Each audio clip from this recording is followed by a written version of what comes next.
Aabot sa 24,000 PUV drivers sa Calabarzon makakatanggap ng fuel subsidy ayon sa LTFRB 4A. Para sa detalye, makakasama natin live si Andrew Bernardo. Andrew?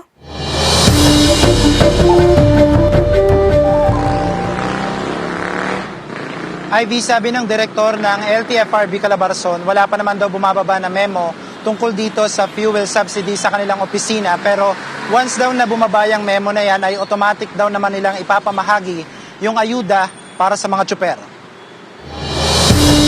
Positibo ang naging reaksyon ng samahan ng mga jeepney drivers sa Batangas sa fuel subsidy na ipapamahagi sa mahigit 1.6 million PUV drivers sa buong bansa. Ito ang sagot ng pamahalaan sa sunod-sunod na pagtaas sa presyo ng produktong petrolyo. Uumpisahan itong ipamahagi sa mga PUV operators at drivers sa katapusan ng buwan ng Agosto. May malaking tulong para sa amin sa panahong ito ngayon na ang presyo ng ating petrolyo ay tumaas ng 4 na piso ng linggong ito.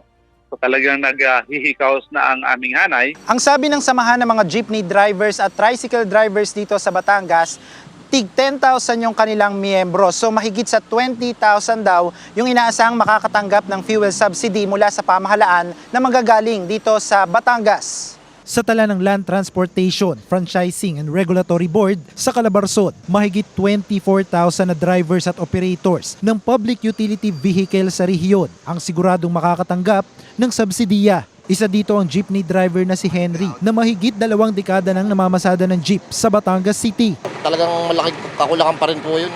Kasi po, sa patuloy na pagtaas ng presyo ng mga bilihin, tuloy-tuloy pa rin po ang pagtaas ng ating mga produktong petrolyo. Kaya po, kulang po yung 10,000 na ibibigay ng ating pamahalaan.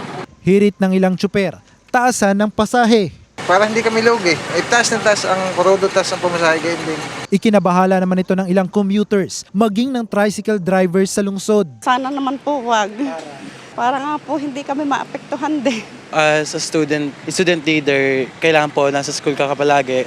If under mo po ay nasa malayo, talagang magkukommute ka po everyday. Kung magtataas ka ng pamasahe, wala namang sasakay sa tricycle. Sabi ng direktor ng LTFRB Calabarzon, wala pa silang natatanggap na petisyon ng taas singil sa pamasahe sa rehiyon. Wala pa. Depende ako sa sasabihin ng board. Yung board ang magdidesisyon yan Apo. kung magkano na itataas. Apo.